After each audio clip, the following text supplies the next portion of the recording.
This is a cut-down version of my favourite poem, The Highwayman by Alfred Noyes. The wind was a torrent of darkness among the gusty trees. The moon was a ghostly galleon tossed upon cloudy seas.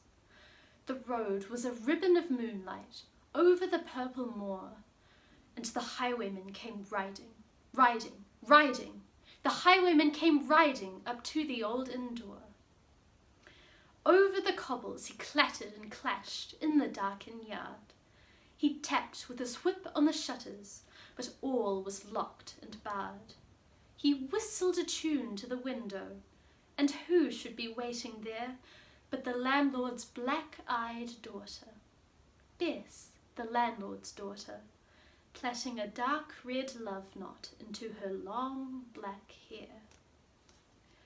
One kiss, my bonny sweetheart, I'm after a prize tonight, but I shall be back with the yellow gold before the morning light. Yet, if they press me sharply and harry me through the day, then look for me by moonlight, watch for me by moonlight. I'll come to thee by moonlight, though hell shall bar the way. He did not come in the dawning, he did not come at noon, and out of the tawny sunset, before the rise of the moon, when the road was a gypsy's ribbon, looping the purple moor, a redcoat troop came marching, marching, marching. King George's men came marching up to the old inn door. They said no word to the landlord, they drank his ale instead. But they gagged his daughter and bound her to the foot of her narrow bed. Two of them knelt at her casement with muskets at their side. There was death at every window, and hell at one dark window, for Bess could see through her casement the road that he would ride. She twisted her hands behind her, but all the knots held good. She writhed her hands till her fingers were wet with sweat or blood.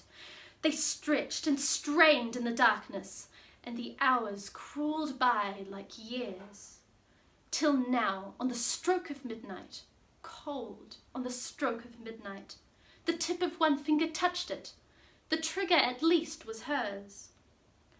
The tip of one finger touched it. She strove no more for the rest. Up, she stood up to attention, with the muzzle beneath her breast.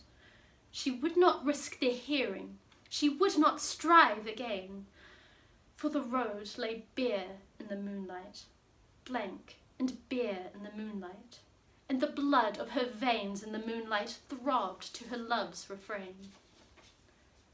Tlot, tlot, tlot, tlot. Had they heard it? The horse hoofs ringing clear. Tlot, tlot, tlot, tlot.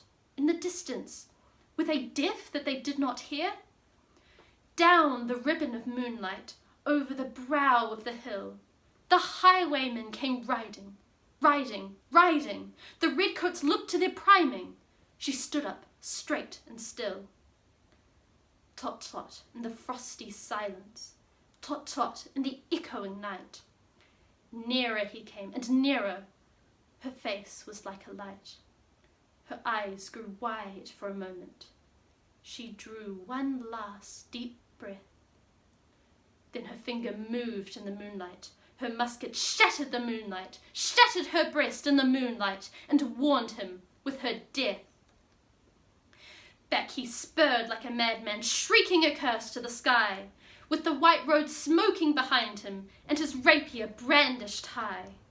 Blood red were his spurs in the golden noon, wine red was his velvet coat, when they shot him down on the highway, down like a dog on the highway, and he lay in his blood on the highway, with a bunch of lace at his throat.